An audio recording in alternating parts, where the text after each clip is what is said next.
जय हिंद हमारे प्यारे छोटे भाइयों और बहनों। आप सभी भावी अध्यापकों का डीएलएड के नंबर 1 यूट्यूब चैनल एजुकेशन 24/7 में आप सभी का स्वागत है। दोस्तों, हम लोग इस वीडियो में बात करने वाले हैं कि सिर्फ डीएलएड के साथ ही ऐसा क्यों, ठीक है, डीएलएड के साथ ही सिर्फ ऐसा क्यों होता है, उसी के बारे में इस वीडियो में आप लोग को पूरी जानकारी देने वाला हूं। तो सभी हमारे प्यारे भाई बहन इस वीडियो को शुरू से लेकर अंत तक जरूर देखिएगा, जिससे कि आपको सारी इंफॉर्मेशन सही और सटीक तरीके से समझ में आ सके। चाहे आप 17 बैच के हों या 15 बैच के हों या आप 18 बैच के हों या आप 19 बैच के हों, सभी हमारे प्यारे भाई बहन इस वीडियो को ध्यान से पूरा देखिएगा, जिससे कि आपको सारी इंफॉर्मेशन सही और सटीक तरीके से समझ में आ सके। और हमारे प्यारे भाइयों बहनों, आप सभी लोग जानते हो कि यूपी डीएलएड से संबंधित या पीएनपी कार्यालय संबंधित या नई शिक्षक भर्ती संबंधित कोई भी सूचनाएं आती हैं तो सबसे पहले हमारे द्वारा एजुकेशन 24/7 चैनल के माध्यम से आप लोग को अपडेट दी जाती है। तो आप सभी ने अभी तक हमारे चैनल को सब्सक्राइब नहीं किया है तो सबसे पहले चैनल को सब्सक्राइब कर लीजिए, जिससे कि आपको यूपी डीएलएड संबंधित या पीएनपी कार्यालय संबंधित या नई शिक्षक भर्ती संबंधित कोई भी अपडेट आए तो यहाँ पे आप लोग को अपडेट मिलती रहे। अब दोस्तों, यहाँ पे बात कर लेते हैं कि सिर्फ डीएलएड के साथ ही ऐसा क्यों होता है। हर बार देखा गया सिर्फ डीएलएड के साथ ही गलत व्यवहार किया जाता है। जैसा कि आज न्यूज़पेपर में ये न्यूज आई हुई है, इसको देख के मुझे बहुत बुरा लगा। यहाँ पे देख सकते हैं, उसके बाद से और भी मैं बाकी सारी चीजें बताऊंगा। 18 बैच के बारे में, 17 बैच के बारे में, आपका 19 बैच के बारे में सबसे महत्वपूर्ण बात बताऊंगा 19 बैच को लेकर के। तो यहाँ पे देख सकते हैं कि डीएलएड 2021 में प्रवेश पर लग गया कोरोना का ग्रहण। ये जो ग्रहण है दोस्तों सिर्फ डीएलएड पे लगता है, बाकी बीएड पे ये ग्रहण नहीं लगता है।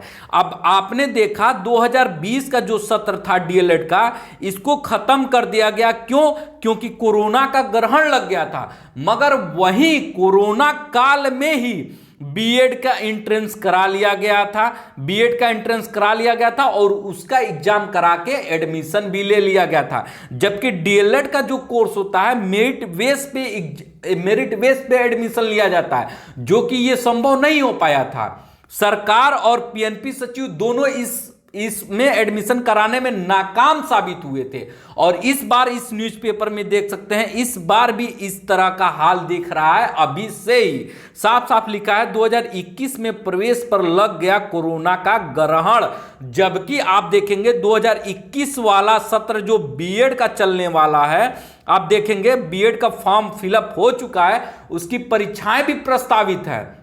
मगर अभी तक डीएलएड 2021 सत्र का कोई अता पता ठिकाना नहीं है। ये जो सिर्फ ये होता है दोस्तों, सिर्फ सरकार की नाकामी और पीएनपी सचिव और बेसिक शिक्षा मंत्री जी की नाकामी की वजह से ऐसा होता है। ये लोग करते क्या है मुझे समझ में नहीं आता है। पीएनपी सचिव को किस लिए बनाया गया है?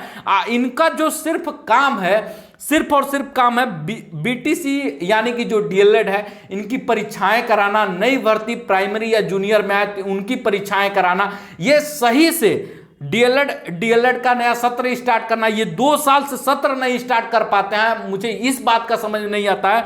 जो 2016 का सत्र था इसको भी उन्होंने शून्य कर दिया था कि 2017 से हम नियमित करेंगे। मगर 2017 का सत्र शुरू हुआ दोस्तों तो उनकी भी परीक्षाएं बहुत ज्यादा लेट हुई, ठीक है, उनकी परीक्षाएं बहुत ज्यादा लेट हुई, बहुत डिले हुआ। उनका भी सेमेस्टर 2-2.5 साल 3 साल में पूर्ण हुआ। उसके बाद से 18 बैच की बात करें दोस्तों, सबसे महत्वपूर्ण बात तो यहां पे सिर्फ ये डीएलएड के साथ ही ऐसा करते हैं कि यहां पे बीएड वालों को सभी को प्रमोट कर दिए थे इन्होंने। उत्तर प्रदेश सरकार द्वारा बीएड को हर एक प्रशिक्षु को प्रमोट कर दिया गया था। मगर वहीं जब डीएलएड को प्रमोट करने की बात आई थी तो हर एक प्रशिक्षु को पीएनपी कार्यालय पर धरना देना पड़ा, मंत्री जी के आवास पे धरना देना पड़ा, तब जाके ये प्रमोट करते हैं। वो भी प्रमोट में आधे बच्चों को करते हैं, आधे बच्चों को नहीं करते हैं। जबकि सीधे सीधे डिप्टी सीएम दिनेश शर्मा जी द्वारा ट्वीट भी किया गया था कि सभी को प्रमोट किया जाएगा, जिसका बैक है उसको भी प्रमोट किया जाएगा। मगर यहां पे डीएलएड के साथ सबसे बड़ा सबसे बड़ा नाइंसाफी जो कहा जाए दोस्तों, यहां पे जिन भी हमारे प्यारे भाइयों बहनों का बैक लगा हुआ था उनको ये लोग प्रमोट नहीं किए और उनके साथ अन्याय किए, जबकि बैक वाले प्रमोट के लिए लखनऊ में धरना भी दिया गया था, लाठी भी खाई गई, मगर उसके बावजूद भी इनका दिल नहीं पिघला। चाहे पीएनपी सचिव हो, चाहे एससीईआरटी निर्देशक हो, चाहे शिक्षा मंत्री जी हो, चाहे सरकार हो, कोई भी हो, मगर इनको बस मैं एक ही बात पूछना चाहता हूं, इनको सिर्फ डीएलएड ही क्यों दिखता है? कोरोना का मारामारी सिर्फ डीएलएड पे ही क्यों दिखता है, बीएड पे नहीं दिखता है? बीएड, जबकि आपने बीएड को क्या किया, प्राइमरी में शामिल कर दिया, प्राइमरी में, जो कि इल्लीगल है। आप लोग खुद, मेरी बातों पे विश्वास नहीं होता है तो आप खुद सोचिए, आप एक प्राइमरी के टीचर हैं, जो डीएलएड करके बंदा गया है 69,000 में, वो पहले दिन से पढ़ाने लगता है, और जो बीएड करके गया है उसको 6 महीने की लगातार ट्रेनिंग दी जाती है, मगर दोनों का वेतन एक समान है। तो यहां पे कैसे दोनों एक समान हुए? वेतन एक समान दे रहे हो, मगर डीएलएड का बच्चा जो है उस दिन से पढ़ाने लगता है, मगर बीएड का बच्चा जो है वही ट्रेनिंग करता है, मगर वेतन एक समान दिया जाता है। तो ये कैसे एक समान हुए? दोनों में अंतर होना चाहिए। इसीलिए मैं बार बार कहता हूं डीएलएड को प्राथमिकता देनी चाहिए, मगर ये नाकाम सरकार, मैं इस तरह कहता हूं नाकाम सरकार कभी भी डीएलएड को आगे बढ़ने नहीं दिया, और कोई भी सरकार आए, कोई भी हो, डीएलएड को आगे कभी नहीं बढ़ने दिया गया। हमेशा कोई भी सरकार है डीएलएड को पीछे खींचने का प्रयास हर सरकार ने किया है। और यहां पे दोस्तों सबसे बड़ी बात करूं, यहां पे डीएलएड 19 बैच को लेकर के, तो 19 बैच का सेमेस्टर 6 फरवरी 2021 को, 6 फरवरी को ही पूर्ण हो चुका है, मगर अभी तक उसका थर्ड सेमेस्टर का एग्जाम नहीं करा पाए हैं ये लोग। थर्ड सेमेस्टर का 6 फरवरी को ही थर्ड सेमेस्टर का इनका पूर्ण हो चुका है, मगर अभी तक इन्होंने अभी भी 19 बैच का एग्जाम नहीं करा पाए हैं। पता नहीं बैठे बैठे पीएनपी सचिव ऑफिस में करते क्या है कि एक समय से एक बच्चे का एग्जाम नहीं करा पाते हैं।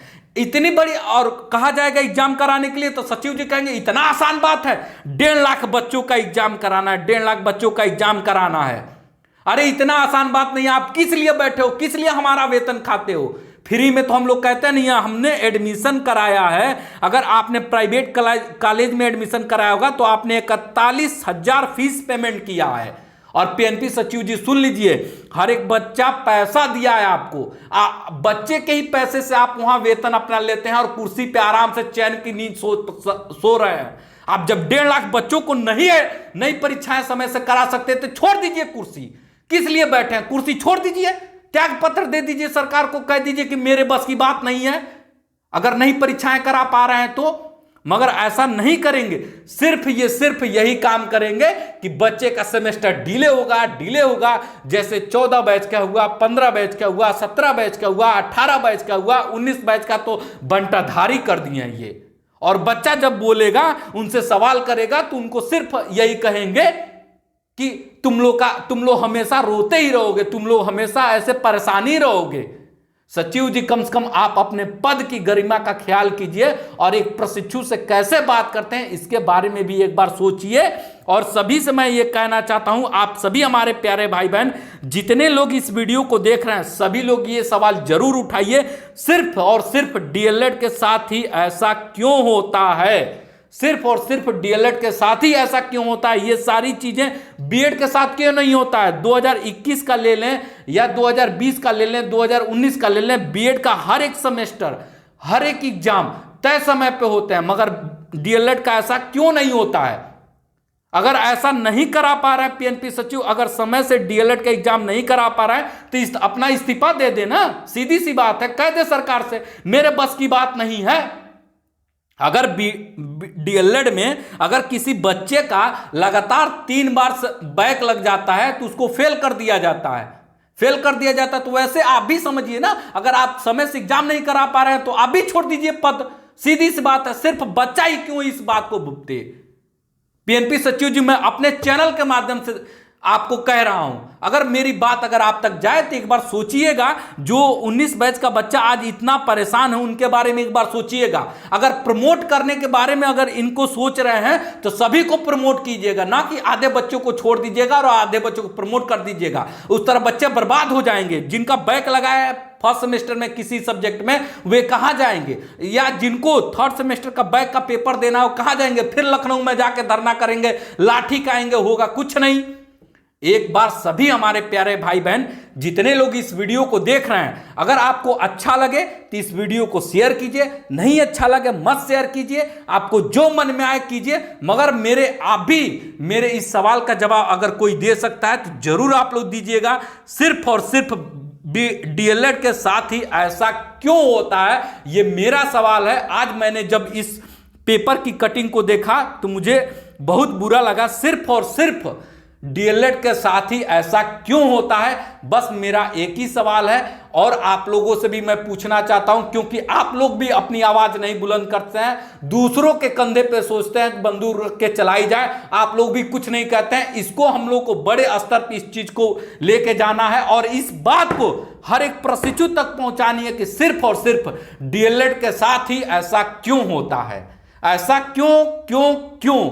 इस चीज को आप सभी को जानना, समझना, आगे का अपना भविष्य तय करना है। इसी के साथ दोस्तों मैं अपनी वाणी को यहीं विराम देता हूं। मुझे जो कहना था मैंने आप लोगों से कह दिया है। अब आपको क्या करना है वो आपके ऊपर डिपेंड करता है। मेरी आवाज को कितने लोगों तक आप पहुंचाते हैं, मेरी आवाज को सरकार तक पहुंचाते हैं, सरकार की कानों तक पहुंचाते हैं कि नहीं पहुंचाते हैं, या पीएनपी सचिव जी के कानों तक मेरी आवाज को पहुंचाते हैं कि नहीं पहुंचाते हैं, इसकी जिम्मेदारी आपकी है।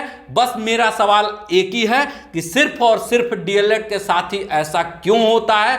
आप सभी ये मत सोचिए कि अगर आपका सेमेस्टर पूर्ण हो गया है तो आप अपने छोटे प्यारे भाई बहन के बारे में नहीं सोचेंगे। आप सभी को मिलजुल के सोचना पड़ेगा। डीएलएड अपना एक परिवार है और अपने परिवार के लिए मैं हमेशा आवाज बुलंद करता रहूंगा, चाहे मुझे कुछ भी करना पड़े, चाहे मेरा चैनल ही क्यों ना बंद करना पड़े, मगर अगर मैं अपने डीएलएड परिवार के लिए हमेशा अपनी आवाज बुलंद करता रहता हूं और करता रहूंगा और आगे भी दोस्तों हमेशा करता रहूंगा।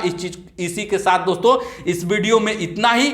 आगे आप लोग को क्या करना है आपके ऊपर डिपेंड करता है, आगे मैं कुछ नहीं कहूंगा। इस वीडियो को आपको अच्छा लगे तो सभी के साथ शेयर जरूर कीजिएगा, नहीं तो कोई बात नहीं है दोस्तों। अच्छा लगे तो शेयर करना, लाइक करना, डिसलाइक करना वो आपके ऊपर डिपेंड करता है। मैं इसके बारे में कुछ नहीं कहूंगा। इस वीडियो में इतना ही, फिर अगली वीडियो मिला जाएगा अगले अपडेट के साथ। तब तक दोस्तों जय हिंद, वंदे मातरम।